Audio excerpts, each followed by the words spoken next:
Hello students, so today we are going to discuss class 9th chapter 2 that is polynomial. Already हमने 2.5 solve कर चुके हैं. आज हम सॉल्व करेंगे 2.4.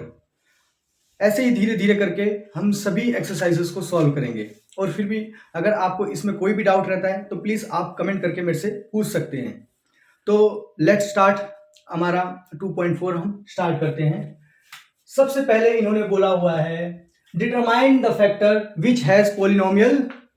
फैक्टर आपको दिया हुआ है क्या? एक क्वेश्चन दिया हुआ है, देखो x cube plus x square plus x plus 1 और इसका एक फैक्टर दिया हुआ है एक्स प्लस 1.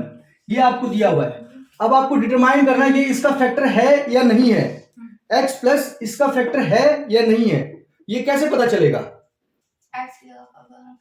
तो अगर ये x प्लस 1 इसका फैक्टर होगा तो ये पूरी वैल्यू क्या होनी चाहिए? 0 होनी चाहिए. अदरवाइज ये 0 नहीं होगी. कैसे? देखो ये x प्लस 1 है इजिकल टू 0 है तो x की वैल्यू कितनी हो गई? -1. अब ये -1 मैं इन x में रखूंगा. अगर ये पूरी इक्वेशन 0 हो गई तो ये क्या है? इसका फैक्टर है, अदरवाइज फैक्टर नहीं है. तो चलो हम सॉल्व करते हैं. कैसे होगा बताओ? तो -1 की क्यूब करेंगे प्लस -1 का स्क्वायर करेंगे प्लस -1 प्लस 1. ठीक है. सिंपल, कुछ नहीं किया. x की जगह पे मैंने ये x की वैल्यू रख दी तो ये क्या हो गया? -1 ही हो जाएगा. ये +1 हो जाएगा.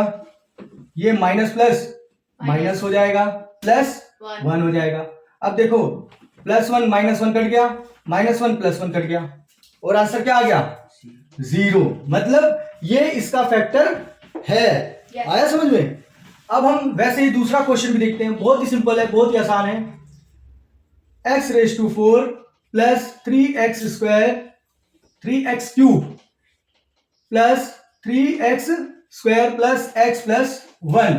सेम आपको यही फैक्टर यूज करना है. अगर आपका सॉल्यूशन के बाद आंसर 0 आता है तो ये इसका फैक्टर, ये जो है फैक्टर है इसका. अदरवाइज ये फैक्टर नहीं है. तो हम सेम -1 है, हम इसको क्या करें? -1 की पावर 4 प्लस 3 -1 की पावर 3 प्लस 3 -1 की power square plus -1 minus plus 1. ठीक है. देखा कैसे रखा? अब देखो -1 की पावर 4 तो क्या होगा? 1 ही होगा, सिंपल. और ये क्यूब है तो क्यूब में क्या होता है? ये माइनस ही रह जाएगा तो माइनस आगे आ जाएगा तो क्या हो जाएगा? -3. ये कैसे हुआ पता चला? देखो 3 इंटू -1 की क्यूब है तो इसको मैं ऐसे लिख सकता हूं 3 इंटू -1 इंटू -1 इंटू -1. तो -1 इंटू -1 क्या हो गया? +1. तो +1 इंटू -1 क्या हो जाएगा? -1. -1 इंटू 3 कितना हो जाएगा? -3. ये आ गया हमारा. आया समझ में? प्लस -1 का स्क्वायर करोगे तो 1 आएगा और 1 को 3 से मल्टीप्लाई करोगे तो 3 आएगा तो +3 लिख दो. आया समझ में? अब ये -1 और +1 तो माइनस प्लस क्या होता है? -1 और +1. ये देखो -1 और +1 कट गया. ये -3 और +3 कट गया. बचा क्या? 1. तो क्या ये फैक्टर है इसका? नहीं है, क्योंकि अगर फैक्टर होगा तो आंसर क्या आएगा? 0. आया समझ में? अब हम ले लेते हैं अपना नेक्स्ट क्वेश्चन. सेम ही है, ज्यादा हमें कुछ करना नहीं है. आया समझ में? तो क्या दिया हुआ है? p of x is equal to क्या दिया हुआ है? 2x cube plus x square minus 2x minus 1. और g ऑफ x हमें क्या दिया हुआ है? x plus 1. सेम ही करना है ना?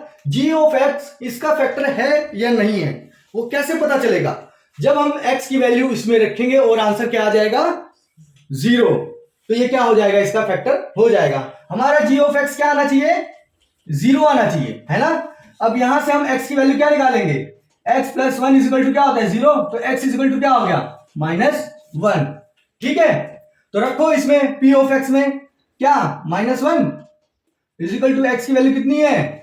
-1 का क्यूब प्लस -1 का स्क्वायर माइनस 2 इंटू -1 ये क्लियर हुआ आपको? तो अब देखो -1 की क्यूब क्या होगी? -1 इंटू 2 तो -2, -1 का स्क्वायर क्या होगा? 1, माइनस इंटू माइनस को आप 2 से मल्टीप्लाई करोगे तो क्या हो जाएगा? -1 को तो -2 हो जाएगा, और ये माइनस भी है ऑलरेडी तो क्या हो जाएगा? +2, और ये ऊपर से -1 बचा ही हुआ है ना? ये आया क्लियर? अब यहां पे देखो +1 -1 +2 -2, आंसर क्या आ गया? 0। तो मतलब ये g ऑफ x जो है p ऑफ x का फैक्टर है। आया समझ में? सेम दूसरा क्वेश्चन एक और करते हैं हम यहां पे। p of x is equal to क्या दिया हुआ है हमें? x³ minus 4x² plus x plus 6। आया समझ में? ये क्वेश्चन समझ में आ रही है ना? कैसे कर रहे हैं ये पता चल रहा है ना आपको? तो अब देखो यहां पे दिया हुआ है g ऑफ x, क्या दिया हुआ है आपको? x minus 3। अब ये बताना है हमें g ऑफ x क्या p ऑफ x का फैक्टर है या नहीं है। तो ये कैसे पता चलेगा? जब हम g ऑफ x की वैल्यू जो है x की वैल्यू इसमें p ऑफ x में रखेंगे और आंसर क्या आ जाए हमारा? 0, तो आ जाएगा आपका ये फैक्टर होगा, अदरवाइज ये फैक्टर नहीं होगा। अब यहां पे देखो x माइनस 3 इजिकल टू क्या होता है? 0। तो x इजिकल टू कितना हो गया? 3।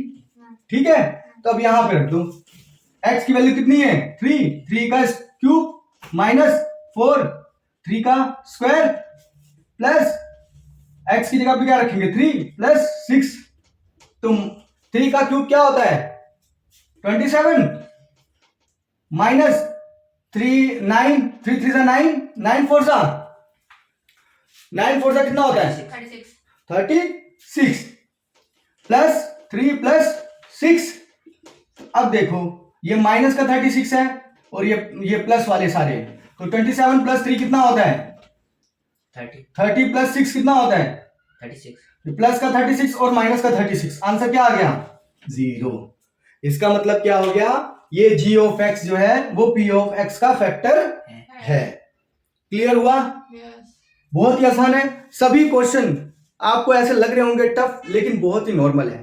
फैक्टर हमको दे रखा है ऑलरेडी, हमको वेरीफाई करना है, डिटरमाइन करना है कि ये इसका फैक्टर है या नहीं। तो वो फैक्टर कैसे पता चलेगा? बिल्कुल सेम ये प्रोसेस फॉलो करके। तो अब हम आ जाते हैं अपने नेक्स्ट क्वेश्चन की तरफ। इन्होंने हमें बोल दिया find the value of k, already उसका फैक्टर भी दे रखा है ना? ये देखो एक इक्वेशन है जैसे x² plus x plus k है ना, और हमें इसका फैक्टर क्या दे रखा है? ये p ऑफ x है, और g ऑफ x हमें क्या दे रखा है? g ऑफ x क्या दिया हुआ है? तो x माइनस 1 ये आपको दे रखा है। ठीक है, तो अब आप क्या करोगे? यहां से आप k की वैल्यू निकाल सकते हो इजीली। तो हाँ, x माइनस 1 इजिकल टू 0, तो x की वैल्यू कितनी हो गई? 1। अरे माइनस है तो उस साइड गया तो प्लस हो गया ना। अब x की वैल्यू रखो तो क्या होगा? 1 square plus 1 plus k is equal to 0। इसको इक्वल टू 0 कर दो तो क्या आ जाएगा? 1 का square 1 plus 2 1 plus k is equal to 0। तो k ये क्या हो गया? 2 प्लस k इजिकल टू 0। तो k की वैल्यू कितनी आ गई? -2। ये आपकी k की वैल्यू आ गई। आया समझ में? वैसे ही सेम एक और क्वेश्चन दिया हुआ है, आप ये भी देखो। p ऑफ x आपको क्या दिया हुआ है? kx² minus √2x plus 1। Same यही वैल्यू यूज करनी है आपको। तो क्या करोगे बताओ? इजिकल टू 0 दे दोगे इसको? तो क्या आ जाएगा? k 1 square minus √2 1 plus 1 is equal to 0। तो k 1 स्क्वायर का क्या होगा? 1 ही, तो ये k का k ही रह जाएगा, माइनस √2 का √2 ही रह जाएगा, plus 1 is equal to 0।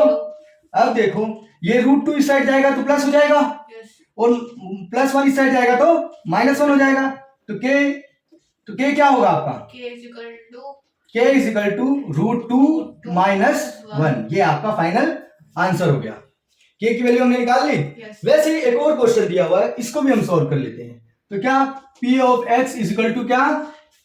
kx² minus 3x plus k is equal to 0। तो k की वैल्यू क्या रखनी है? 1 square minus 3 into 1 plus k is equal to 0। 2 बार k दे दिया है यहाँ पे, अब क्या हो जाएगा k minus 3k, sorry 3 plus k, ये हो गया। अब k प्लस k क्या हो जाएगा, k plus k 2k minus 3 is equal to 0। तो k is equal 2k is equal to क्या हो गया 3, ये 3 को मैं उस साइड लेके चला गया, तो k इज इक्वल टू कितना हो गया 3/2। ये आपका फाइनल आंसर हो गया। इस तरीके से आप कोई भी k की वैल्यू इजीली फाइंड कर सकते हैं। बहुत ही सिंपल है, बहुत ही साधारण है। ओके, तो अब हम आ जाते हैं अपने नेक्स्ट क्वेश्चन की तरफ। फैक्टराइज करना है, ठीक है। नेक्स्ट क्वेश्चन में हमें क्या बोल रहे हैं, फैक्टराइज करो। तो क्वेश्चन हमें सिंपल दिया हुआ है, उसको हम क्या कर दें, फैक्टराइज कर दें। तो देखो आपको क्या दिया हुआ है, 12x² माइनस 7x प्लस 1। कुछ नहीं करना हमें, ये x² का कोफिशिएंट ये 12 है और ये लास्ट वाली वैल्यू कांस्टेंट वैल्यू, इन दोनों को क्या कर दो, मल्टीप्लाई कर दो। इन दोनों को मल्टीप्लाई किया। अब ये जो बीच की वैल्यू है 7 को ऐसे स्प्लिट करो कि मल्टीप्लाई करने पे क्या आ जाए 12 और ऐड करने पे क्या आ जाए -7, ठीक है। तो -4 और -3 कर दें हम, मल्टीप्लाई करने पे कितना आ गया 12 और ऐड करने पे कितना आ गया -7, है ना। तो अब हम क्या कर सकते हैं, इसको ऐसे लिख दें 12x² minus 4x minus 3x plus 1। अब देखो इन दोनों टर्म में से क्या कॉमन निकल रहा है बताओ, 2x नहीं 4x कॉमन निकल गया। तो यहां पे क्या बचा 3x, 4 3 12 होता है ना, और माइनस यहां पे क्या बचा 1। अब इन दोनों में से कुछ कॉमन निकल रहा है, क्या -1 कॉमन निकाल लो, तो क्या बचेगा अंदर 3x माइनस 1, क्योंकि ये माइनस जब अंदर मल्टीप्लाई होगा तो यहाँ पे क्या हो जाएगा प्लस हो जाएगा ना, माइनस माइनस क्या होता है प्लस। तो अब देखो क्या करेंगे हम इसको, 4x minus 1 is equal to 0, और दूसरा हमारा फैक्टर क्या है, 1 मिनट, 3x, और दूसरा क्या है 3x minus 1 is equal to 0।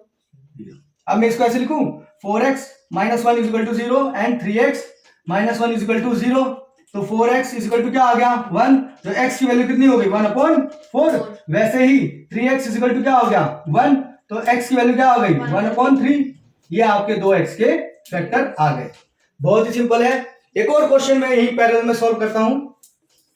देखो 6x² प्लस 5x माइनस 6। तो अब देखो मैंने क्या बोला, ये इसको स्टार्टिंग x² का कोएफिशिएंट और कांस्टेंट वैल्यू इनको मल्टीप्लाई करो, कितना हो गया 36। 5 को मैं कैसे स्प्लिट करूंगा, हाँ क्या कर सकता हूं बताओ, एक साइड में सिंपल लिख देता हूं, चलो 9 और 4 -9 कर दूं, या +9 और -4, तो 9 चौक 9 4 36 है ना, और इन दोनों को माइनस करोगे तो 5 आ गया ना, सिंपल है। तो अब देखो आप इसको ऐसे लिख दो 6x² minus 4x plus 9x minus 6, ऐसे लिख सकते हो ना।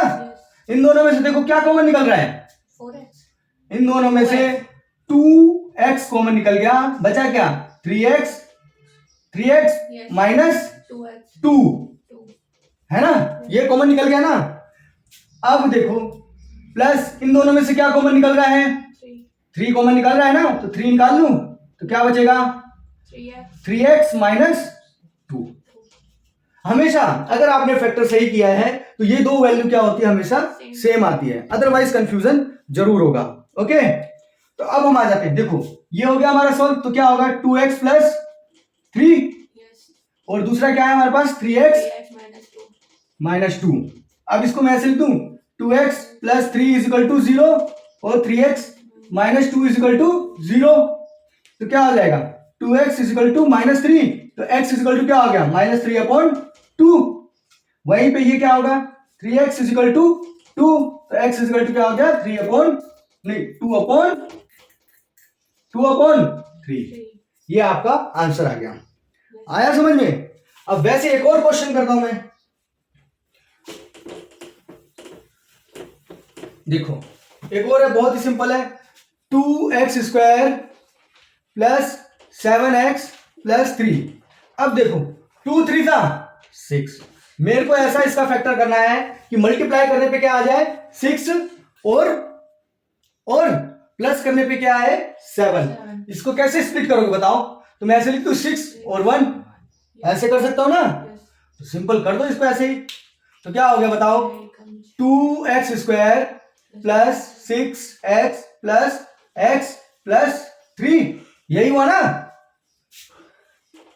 ये x प्लस 6x 7x हो गया ना? अब देखो इन दोनों में से क्या कॉमन निकल रहा है? 2x कॉमन निकला, तो अंदर क्या बचा? x plus 3। यहां पे देखो इन दोनों में से क्या कॉमन निकल रहा है? 1 कॉमन निकलेगा, तो अंदर क्या बचेगा? x plus 3।